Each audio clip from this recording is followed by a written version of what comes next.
오늘은 마가복음 8장 27절부터 시작하겠습니다. 마가복음 8장 27절. 우리가 마태복음에서도 살펴보았듯이 가장 북단에 있는 빌립보 가이사랴 이 도시에서 예수님께서 우상으로 치든 그 도시에서 너희는 나를 누구나 하느냐라고 물으셨죠. 그때 베드로가 정답을 했습니다. 주는 그리스도시고 하나님의 아들이십니다 라고. 이때 베드로는 칭찬받았죠. 그래서 바요나 시모나 이를 너에게 알게 하시는 하나님께 감사한다 막 이러면서 칭찬받았는데, 그리고 나서 31절에 예수님께서 이제 나는 많은 고난을 받고 죽임을 당하고 또 3일 만에 다시 살아날 것을 이야기를 했어요. 그때 32절에 이제 베드로가 예수를 붙들고 대항하면서 막 이야기를 했다는 거죠. 이때 마가복음이 베드로복음이라고 그랬잖아요. 근데 33절에 보니까 예수께서 베드로한테 뭐라고 부르셨다고? 그래서 사탄아 이렇게. 우리가 여기서 좀 적용해 볼 수 있는 게, 내가 주님을 사랑하고 주님은 그리스도시고 또 하나님의 아들이시고 나의 주님이라고 고백하는데, 늘 주님이 말씀하시는데 그렇게 고백을 하는데 어쩔 때 내 생각과 안 맞으면 자꾸 우리가 주님을 설득하려고 하는 거, 그리고 주님께 대들려고 하는 거, 이런 모습 때문에 가끔은 우리가 사탄의 모습으로 변하지 않는지 적용을 한번 해봤으면 좋겠고요. 그 다음에 예수님께서 34절 무리와 제자들을 불러 이르시되 누구든지 나를 따라오려거든 자기를 부인하고 자기 십자가를 지고 나를 따를 것이라 이랬어요. 팬인가 제자인가 이 책, 커들 아이들먼 목사님이 쓰신 책 중에 부르심이 3개가 있어요. 가장 행복한 부르심은 예수님께서 날 따라라. 너무 행복하죠. 근데 이제 그 다음에 가장 고통스러운 부르심으로 우리를 부르신다고 해서 네 자아를 죽여라, 부인해라. 그리고 가장 충격적인 부르심, 와서 죽어라. 그런 이야기가 있습니다. 그래서 우리가 이 3가지 부르심에 합당한 삶을 살아야 할 것입니다. 그리고 이제 가치의 문제가 나오는데요. 36절 보면 사람이 만일 온 천하를 얻고도 자기 목숨을 잃으면 무엇이 유익하리요? 사람이 무엇을 주고 자기 목숨과 바꾸겠느냐? 이걸 우리한테 적용을 하면 영원한 생명이죠.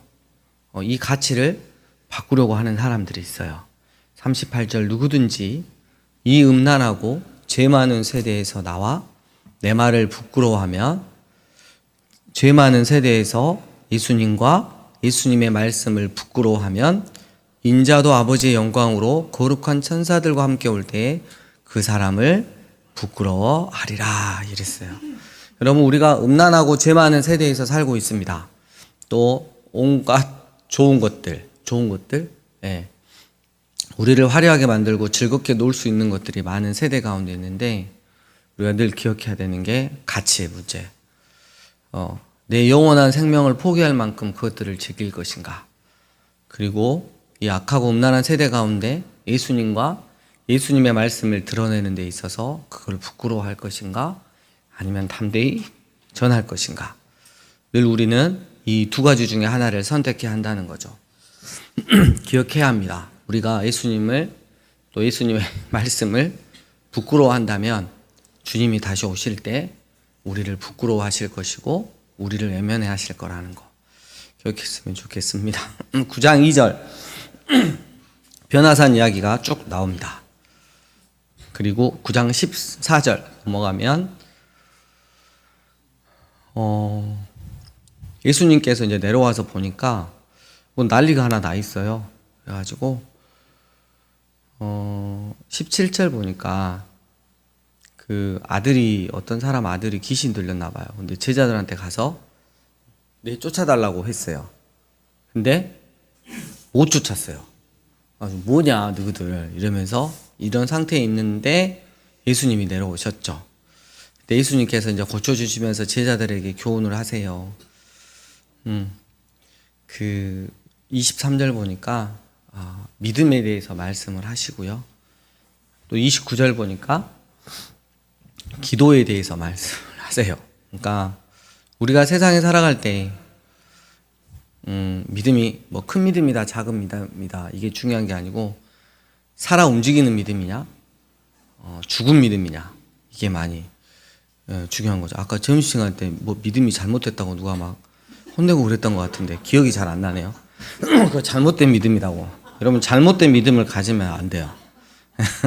살아 움직이는 바른 믿음을 가져야 돼요. 아무튼 짜장면 때문에 별 이야기가 다 나왔던 것 같습니다. 그리고 29절 기도는 하나님의 뜻을 헤아리는 기도, 하나님의 영광을 위한 기도를 드려야 한다는 거. 그리고 이제 30절에 보면 갈릴리로 지나가면서 두 번째로 31절 인자가 사람들의 손에 넘겨져 죽임을 당하고 죽은 지 3일 만에 살아날 것. 32절 제자들은 도무지 깨닫지 못했다는 것. 그러니까 33절 가버나움의 갈릴리 그 지방에 가버나움에 이르렀을 때 제자들이 서로 길을 걸어가면서 토론을 했어요. 예수님이 알면서도 물어봤죠. 뭘 토론했냐? 그러니까 예수님이 곧 예루살렘에 가셔서 고난 받으시고 죽으신다는 걸 말씀하시는데 제자들은 가면서 야, 내가 예수님 1번 제자다. 무슨 소리야? 내가 1번 제자지. 이렇게 지금 싸우고 있었던 거죠. 그래서 예수님께서 물어보니까 34절에 조용했어요. 지금도 속이 있지. 35절에 예수께서 누구든지 첫째가 되고자 하면 무사람의 끝이 되며 무사람을 섬기는 자가 되어야 하리라. 여기서 우리가 적용해야 되는 건 영적 분위기를 도무지 파악하지 못하고 헛소리하는 사람들이 되게 많아요, 교회에. 그래서 우리가 그 분위기 파악 못하면 답답하잖아요. 갑자기 우리 분위기가 이건데 막 그 쎄한 말을 하거나 전혀 엉뚱한 말을 했을 때 많이 답답하잖아요. 영적으로도 우리가 그렇다는 거죠. 그래서 영적 분위기를 잘 파악하는 자가 되자. 그리고 40절, 41절 보면 42절 보면 또 누구든지 나를 믿는 이 작은 자들 하나라도 실족하면 이랬어요. 그래서 특별히 우리가 믿음이 연약한 자들이 걸려 넘어지지 않도록 언행을 조심해야 됩니다. 말과 행동을 특별히 조심해야 되는 거죠. 특별히 믿음이 연약한 자와 함께 있을 때 늘 잘 배려하고 섬기고 해야 되고 잘난 척해서도 안 됩니다. 내 믿음이 단단하니까 내 믿음이 엄청 오래됐으니까 쉽게 말하면 구력이 어마무지하니까 막 누르려고 하는 거. 너 이것도 못해? 너 신앙생활 하면서 이따위로 할 거야? 이런 게 아니고 언행을 특별히 조심해야 된다. 이런 이야기가 나와 있고요. 그 다음에 10장 쭉 보시면 읽어보시면 나오겠고 17절 보면 재물이 많은 청년, 부자 청년 여러분 생각나시죠? 네. 그래서 결국은 이 부자 청년은 말씀을 다 지켰어요. 살인하지 말고 간음하지 말고 도둑질 말고 거짓 증거도 말고 부모를 공경하고 다 지켰음에도 불구하고 22절 재물이 많은 거로 예수님께서 그러면 네가 재물을 팔아서 가난한 사람한테 주고 넌 날 따르라 이랬을 때 슬픈 기색을 띠고 근심하여 갔어요. 우리한테 적용을 또 해보면 이 청년한테는 재물이었어요. 나한테는 무엇인가? 라고 한번 생각을 질문을 한번 던져봤으면 좋겠어요. 나한테는 무엇일까? 여러분한테는 무엇이 있겠습니까? 저한테는 뭐가 있을 것 같아요? 사모님? 아니 절대 그럴 일 없습니다. 여러분 그런 소리를 하시면 안 돼요. 예. 기쁨으로 드리고 저는 주님을 따를 수 있습니다. 예. 지금 안 계셔서 지금 할 말인데 우리가 또 생각을 해보고 그 그다음에 계속 이제 이야기가 나와요. 32절 예루살렘으로 올라가는 길에, 또 33절 예수님께서 또 말씀을 하세요. 그리고 나서 여러분 퀴즈. 예수님이 3번 예고를 하셨잖아요. 가이사라 빌립보, 갈릴리, 예루살렘 올라가시면서. 그리고 한 번 더 하세요. 6월절 이틀 전에 한 번 더 말씀하세요. 예, 그때 한 번 더 이야기하시죠. 총 4번에 대해서 예수님이 고난받았고 죽으실 것과 다시 3일 안에 살아나실 것을 말씀하셨죠. 계속해서 제자들은 35절 이하를 보면 감 없이 나는 1번 주님의 오른편, 너는 주님의 왼편, 이런 것만 요구를 하고 있죠. 그러면서 43, 44절, 45절 한번 읽어보겠습니다. 너희 중에는 시작.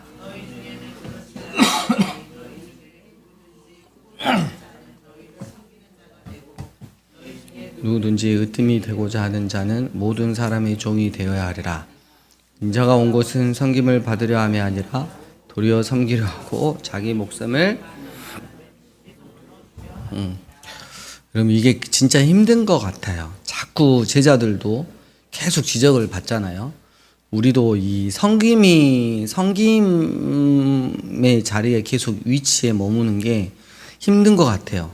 어느 정도 했다 싶으면, 어느 정도 내가 하나님 앞에 좀 섰다 싶으면 우리는 늘 으뜸이 되려고 하는 그런 안 좋은 성향이 있는데, 예수님은 끝까지 섬기는 리더십을 발휘했다는 거. 그리고 지금 이 시대도 섬기는 진정한 리더십이 있는 자들이 많이 생겨나야 될 것입니다. 46절 여리고 3번째 줄 누구 나오죠? 맹인 거지 바디메오가 눈을 떴다네. 그의 믿음으로 눈을 뜨는 사건이 일어납니다. 11장으로 넘어갑니다. 종료주일이죠. 어린 아기 새끼 이야기 나오고요.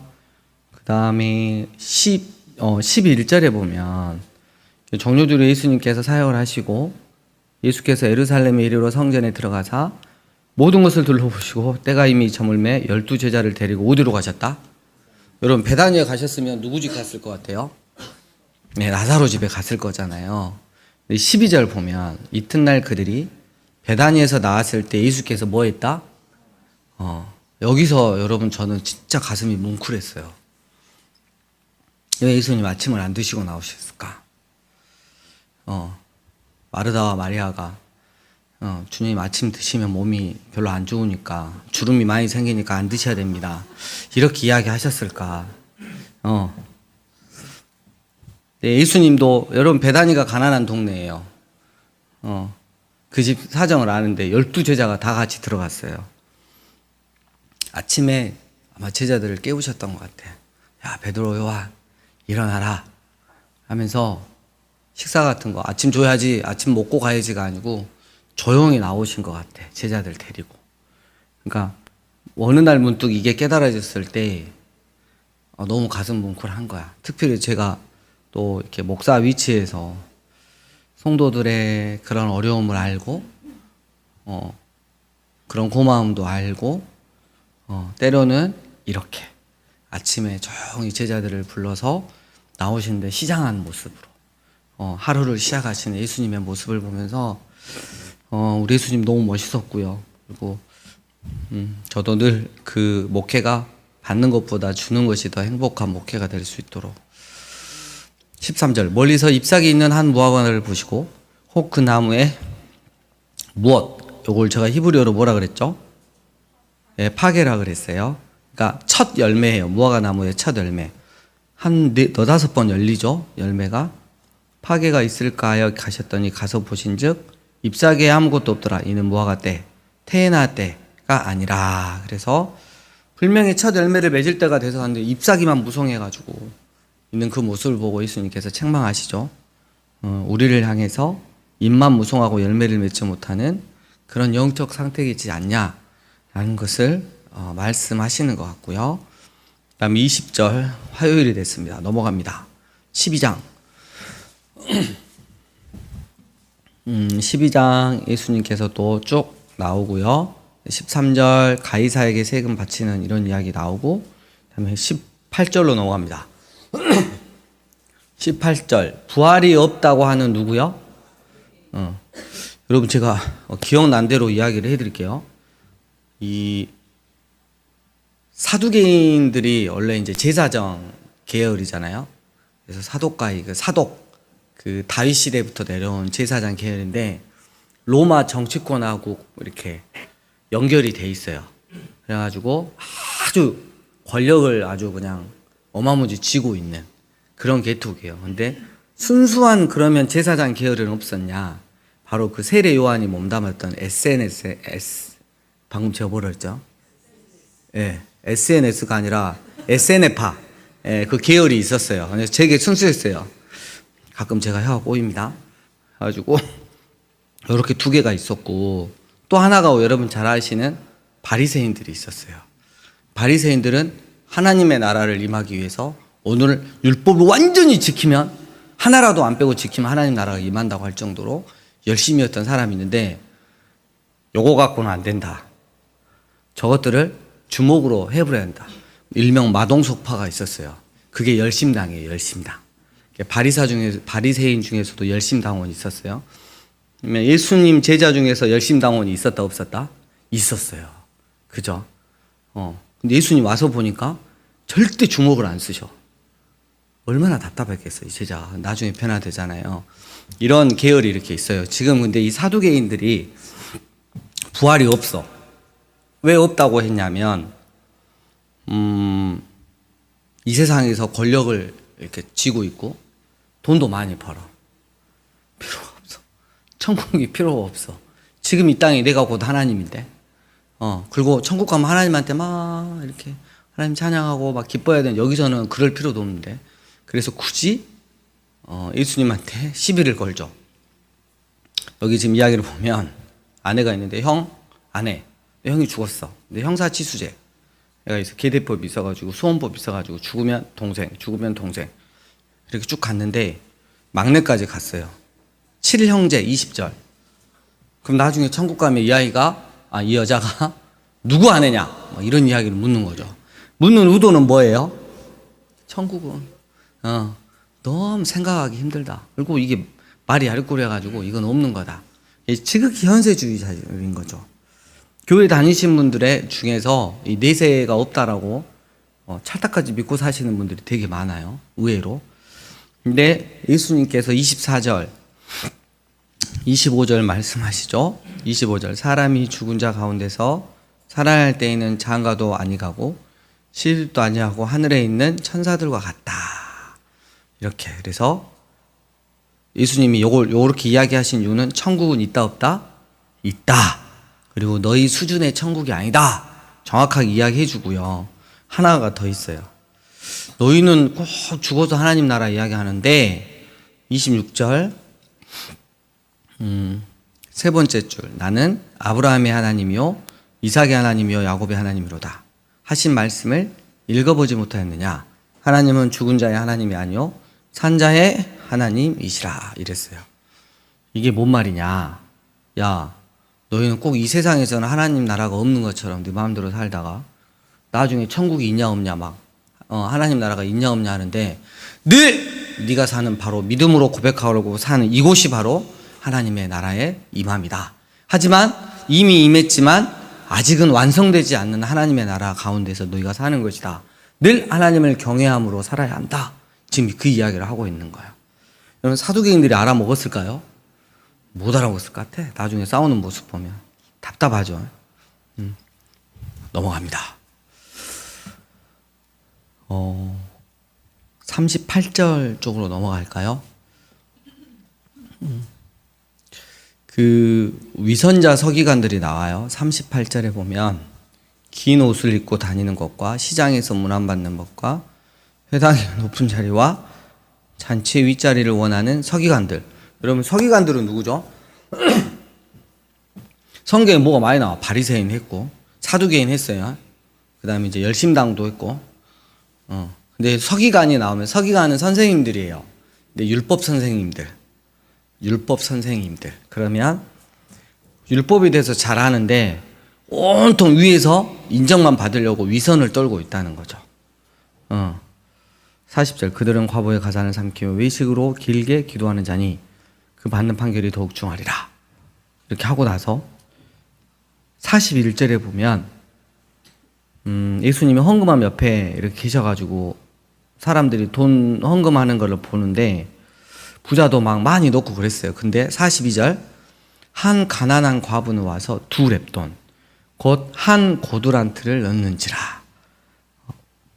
근데 이 여자를 나중에 예수님이 제자들한테 이 여자를 되게 칭찬하죠.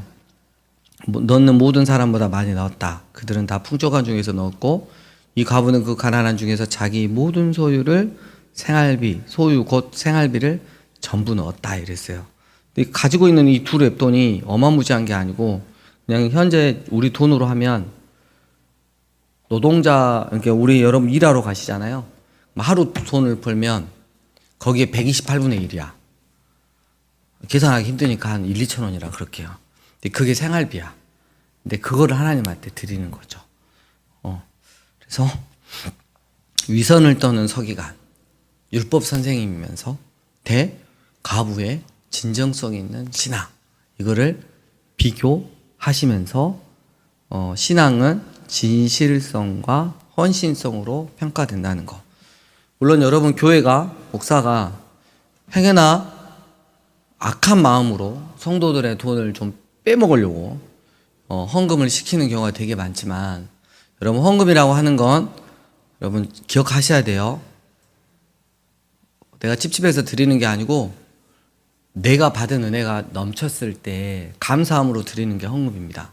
그게 11조도 될 수 있고 감사헌금도 될 수 있고 성경헌금도 될 수 있고 구제헌금도 될 수 있습니다. 그거 아니면 안 드리시는 게 맞아요. 마음이 불편하고 그러면 안 드리시는 게 맞습니다. 서로 다 힘듭니다. 정말 부끄러운 이야기인데 저도 이렇게 건너서 듣는데 어떤 목사님들 보면 교회 청년 막 1년, 2년 막 일했는데 계속해서 헌금 설교 해가지고 1, 2년 막 그 일한 거 돈 모아놓은 거 1, 2천만 원 헌금하게 그래가지고 그런 거 다 해가지고 나중에 이제 또 지방에서 또 광주 쪽으로 목회한다고 또 올라오시고 이런 이야기들을 웃으면서 하시는 분들이 있어요. 여러분 그 착한 성도병 걸리지 마세요. 예, 그거는 악한 목사 도와주는 거예요. 예, 그런 거 절대 하지 마시고 하나님한테 예물을 드리는 거예요. 은혜가 넘쳤을 때 감사함으로. 예. 그래서 여러분 이 부분들은 여러분 진짜 진실성 있게 그리고 주님께서 마음 주실 때 하면 되는 겁니다. 자, 13장은 마가복음 24장 그 환란장이라고 그러죠. 누가복음 21장 그다음 마가복음 13장 뭐 재난의 징조 3절에 이렇게 있는데 저번에 이야기했죠. 5절 미혹을 받지 않게 주의하고 7, 8 그다음에 9절 조심해야 되고요. 그리고 끝까지 자 13절 한번 읽어보겠습니다. 시작.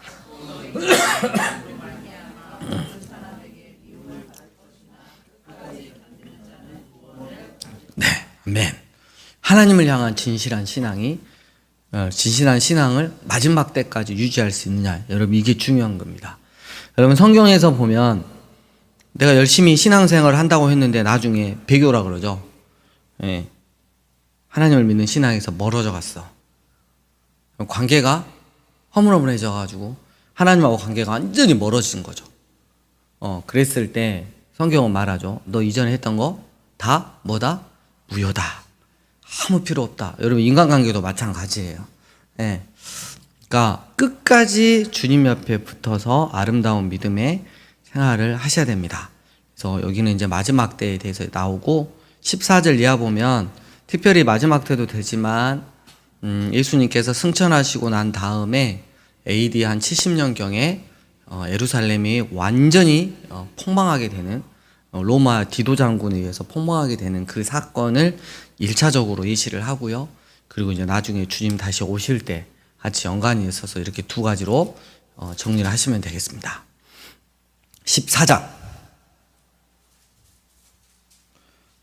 에서 우리가 이야기를 다 했습니다. 가지고 수요일 넘어가시고요. 그 다음에 14장이 깁니다. 22절 성찬 14장 22절 성찬에 대해서 이렇게 나오고요. 그 다음에 32절 예수님께서 그리고 그날 밤에 무슨 동산으로 가셨다? 겟세마네 동산으로 가셔서 기도하셨는데 36절 보면 내 뜻을 이루는 것보다 하나님 아버지의 뜻을 이루게 해달라고 기도를 탁 하고 제자들한테는 38절 너희들도 시험에 들지 않게 깨어있어 기도해라 이렇게 이야기하죠. 그 이야기가 이렇게 쭉 나오고 43절 이하에 이제 잡히십니다. 그리고 53절 대제사장한테 끌려갑니다. 그래가지고 거기서 이제 무초 61절 대제사장이 다시 물어 이르되 네가 찬송받을 이의 아들 그리스도냐? 62절 예수께서 이르시되 내가 그니라. 인자와 권능자의 우편에 앉은 것과 시편 110편 1절을 사용하셨습니다. 하늘 구름을 타고 오는 것을 다니엘서 7장 13절 말씀을 사용하셨습니다. 너희가 보리라. 하나님 말씀을 말했더니 받는 사람들이 어때요? 예수님을 때리고 구타하는 사건이 일어났습니다. 그리고 15장 이제 빌라도에게 넘겨져서 결국 빌라도가 나름 지 살라고 노력을 했지만 결국 십자가 죽음을 언도하고 내주게 되는 그 사건이 쭉 나옵니다. 15장 21절 누구 나오죠? 알렉산더 나왔습니까? 알렉산더 발음 좋습니다. 알렉산더와 루포도 그럼 발음 그렇게 해줘야 되네요. 루포의 아버지인 구레네 사람 누가 나오죠? 시몬이죠. 여기서 시몬이 그 억지로 십자가를 끌고 가게 됐잖아요. 그죠? 근데 나중에 이제 초대교회에 이렇게 보면 이 아들 알렉산더와 루포가 초대교회의 아주 핵심적인 인물이 됐잖아요. 근데 여기서 좀 생각해 봐야 될 게 예수님께서 십자가를 지고 골고다 언덕을 향하여 올라가실 때 그 누구도 채찍질하는 로마 병사들을 말리지 않았고요. 예수님께서 쓰러지셨을 때 어느 누구도 쓰러지신 예수님을 일으켜주는 사람이 없었다는 것이죠. 그러니까 시몬 외에는 아무도 예수님의 고난의 길을 함께 걸어간 사람이 없었어요. 불과 며칠 전까지만 해도 호산나 우리를 구원하소서 하면서 열광하던 무리들은 다 욕설을 하고 예수님한테 돌을 던지고 예수님의 고난을 재미삼아 구경하고 있었고 예수님의 제자라는 사람들은 다 뿔뿔이 흩어져 도망을 가고 근데 억지로라도 예수님의 십자가를 함께 끌고 갔다는 것이 얼마나 그 순간 감당할 수 없는 은혜로 다가왔을까요? 시몬도 시몬이지만 이때 예수님 십자가를 지고 가시면서 넘어지시고 채찍질 당하시던 그 예수님의 모습, 여전히 예수님께서는 지금 이 시대 가운데 그 고난의 길을 함께 가자고 우리에게 손을 내밀고 계신데 우리가 손을 내미신 예수님 앞에 뒷짐을 지고 있지는 않는지 애써 외면하고 있지 않는지 하다못해 세상 사람들과 함께 예수님을 비난하고 조롱하는 그 자리에서 아무런 항변하지 못한 채 그렇게 요나처럼 살아가고 있지 않는지 우리는 생각을 해봐야 될 것입니다. 33절 예수님께서 낮 12시부터 온 인류를 향한 죄를 사하시고 결국 죽으셨습니다. 39절 예수를 향하여 섰던 백부장이 그렇게 숨지심을 보고 이르되 38절 이에 성소 휘장 위로부터 아래까지 찢어서 둘이 되니라. 지성소가 이전에는 대제사장 위에 이제 밖에 들어갈 수 없었지만 이제는 찢어져서 누구나 다 열려 있다는 것. 근데 백부장이 이런 고백을 하죠. 이 사람은 진실로 하나님의 아들이었다. 여러분 마태복음 1장 1절 하나님의 아들 예수 그리스도의 복음이다. 이렇게 시작했잖아요. 이 백부장의 고백으로 이 마가복음 1장 1절의 말씀을 성취했습니다. 42절 이하로 보면 니고데모하고 그 다음에 아리마대 사람 요셉이 예수님을 장사하는 그 사건이 나오고요. 그리고 16장 1절에 보면 안식일을 지난 다음에 예수님께서 나타난 사건이 나오는데 여러분 요한복음에서 이렇게 했던 것처럼 기억나시나요? 순서가 대략 제가 구성을 해드렸잖아요. 예. 그 여인들이 막달라 마리아를 포함한 여인들이 샥 왔는데 저쪽에서 무덤에 큰 돌이 굴러져 있는 것을 이렇게 보고 막달라 마리아는 너무 놀래가지고 바로 누구한테 갔어요? 베드로하고 요한한테 알리러 갔고 여자들은 그 근처에 갔다가 그 돌 위에 있는 천사들을 보고 예수님께서 다시 살아나셨다 이야기를 듣고 빨리 가서 전해라 하면서 가고 있는 모습이고, 그리고 이 막달라 마리아 소식을 전한 요한과 베드로는 와서 두 사람이 들어가서 정말 예수님의 그 세마포 있는 모습, 머리를 감쌌던 두 원의 모습 그대로 있는 모습을 직접 보고 갔잖아요. 그리고 막달라 마리아가 그 다음에 이제 왔어요. 아직까지 예수님 본 사람이 없어요. 왔어. 그러고 그 무덤 안으로 들어갔어. 그랬더니 구약의 지성소처럼 천사 두 명이 탁 앉아 있었어. 예, 그래도 우리는 그걸 누구라고 추측했다? 가브리엘하고 뭐 미카엘이지 않았을까 막 이랬잖아요. 근데 막달라 마리아가 어미 잘생긴 천사들이 있어요. 이리 와봐, 핸드폰 번호 좀 적어주고 사인 좀 이렇게 해주고 내 핸드폰 뒤에다가도 막 번호 좀 적어주고, 이게 아니고 우리 예수님 어디 있냐고. 그 예수님의 육체를 계속 찾았죠. 그때 예수님이 막달라 마리아에게 처음 나타나셔서 말씀을 하신 거죠. 마리아야 라고. 그리고 아까 그 길을 갔던 여인들에게 또 예수님이 나타나셨고요. 엠마오로 갈 때 두 제자들 나타나셨고요. 주일 오후에 베드로한테 나타나셨고요. 11제자에게 나타나셨고, 또 일주일 뒤에 도마까지 포함해서 나타나셨고, 막 500의 형제들에게 나타나셨고, 막 이런 일들이 계속 일어난 거죠. 부활의 증인들이 너무나 많았죠. 그 이야기가 나오고요. 그 다음에 16장 9절 보면 이렇게 대가로 표시 있나요? 이건 원래는 없는데 사본에서 이렇게 나중에 추가가 된 부분입니다. 그래서 만민에게 복음을 전파하라. 예수님이 승천하시면서 제자들에게 사명을 주시는 모습들이 추가가 되어 있습니다. 그래서 이번 주 마가복음까지 여러분 읽으시면서 큰 은혜를 받으시길 바랍니다.